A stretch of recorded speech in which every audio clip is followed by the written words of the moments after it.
जी नमस्कार।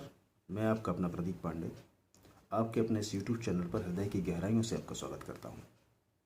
साथियों, हम लोग विगत दिनों से लगातार लीडरशिप मैनेजमेंट के विभिन्न घटकों पर लगातार चर्चा कर रहे हैं, जिसमें आज का टॉपिक है कम्युनिकेशन मैनेजमेंट, यानी संचार प्रबंधन, या हम यूं कहें कि कम्युनिकेशन स्किल्स। तो ये अतिशयोक्ति नहीं होगी। तो साथियों, जब हम कम्युनिकेशन स्किल की बात करते हैं तो यहाँ 3 घटक निकल के आते हैं। पहला जो घटक है वह है मौखिक।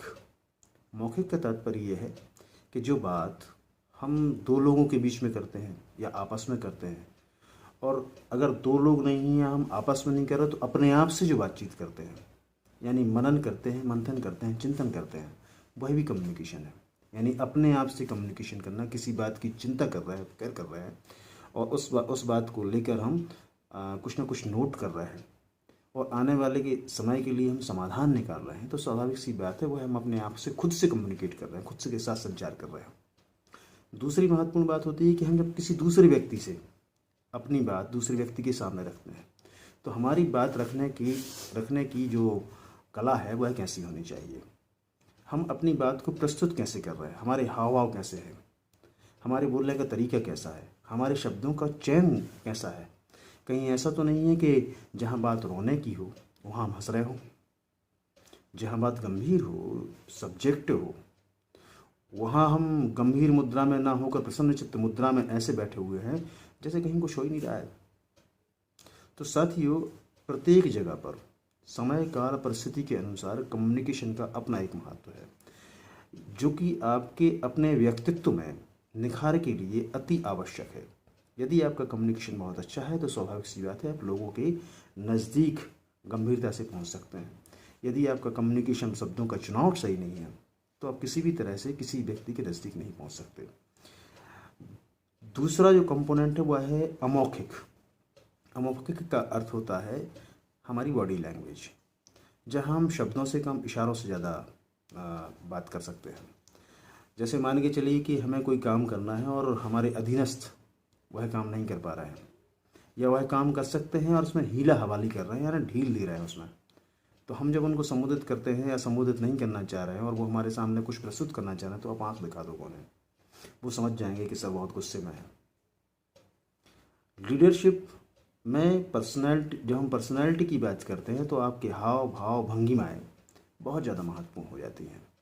अब बात करते हैं लिखित की, तो लिखित भी हमारी भाषा का चयन कैसा है, क्योंकि स्वाभाविक सी बात है, जहाँ हम नहीं पहुँच पा रहे, जहाँ हमारे सिर्फ मैसेज पहुँच रहे हैं, यानी हम लिखित में दे रहे हैं, तो यदि आप लिखित में दे रहे हैं तो वह व्यक्तित्व है आपका।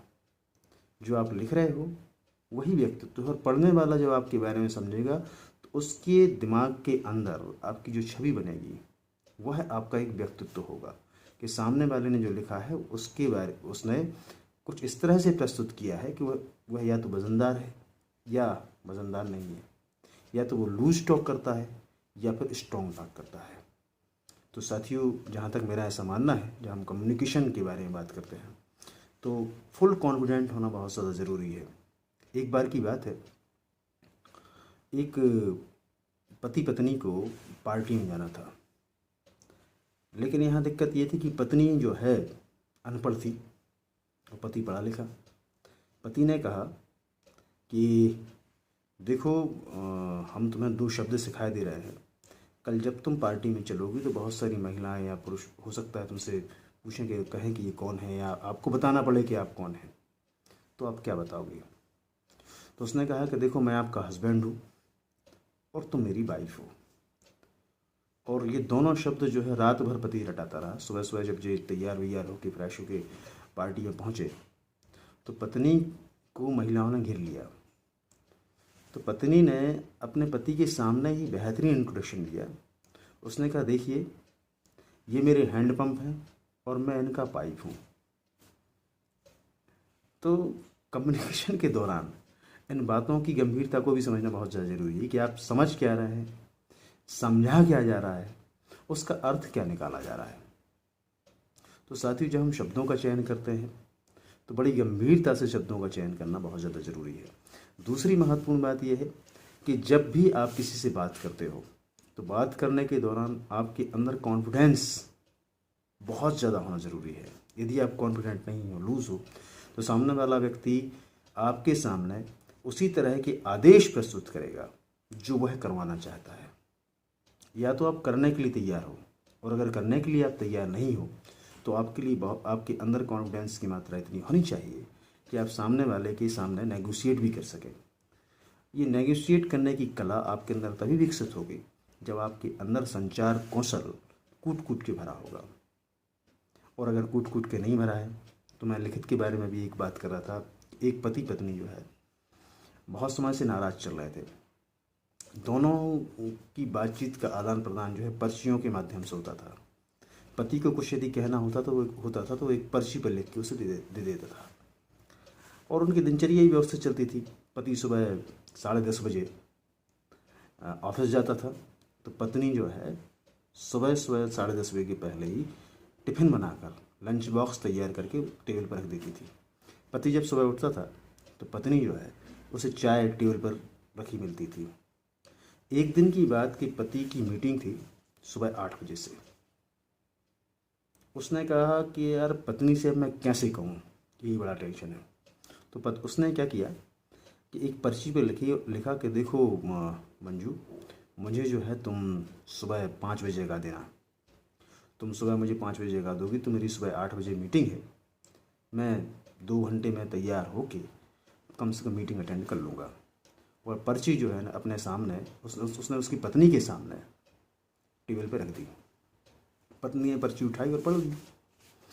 पढ़ के दोनों शांति से सो गए, पति भी शांति से सो गया।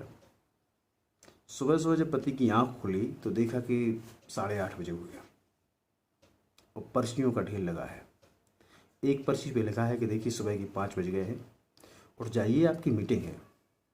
दूसरी पर्ची पे लिखा है कि देखो सुबह के 6 बज गए, जल्दी उठ जाओ, आपके लिए जो है ऑफिस में पहुंचना है वरना गड़बड़ हो जाएगी आपके साथ में। तीसरी पर्ची पे लिखा था कुंभकर्ण की औलाद, जल्दी उठ जा, अभी तुझे सुबह सुबह मीटिंग में जाना है। तो साथियों, यदि आपने अभी तक सब्सक्राइब हमारा चैनल नहीं किया है तो सब्सक्राइब ही कीजिए। हम लगातार आपके पास में विभिन्न टॉपिक्स को लेकर आते रहेंगे, बातचीत करते रहेंगे। और आप भी, यदि आपको लगता है कोई प्रश्न आपके दिलो दिमाग के अंदर उमड़ रहा हो, शलकूंद कर रहा हो, आपको लगता है कि हमसे आपको पूछना है, तो आप ज़रूर पूछिए। मैं कोशिश करूँगा अपनी क्षमताओं के अनुसार उनका उत्तर दे दूँ। हाँ, एक विशेष बात और भी है। अभी कुछ समय पहले एक किताब आई थी आशीष द्विवेदी जी की, संचार के ऊपर से थी। वह ज़रूर अगर हो सके तो पढ़िएगा, बहुत अच्छी किताब है।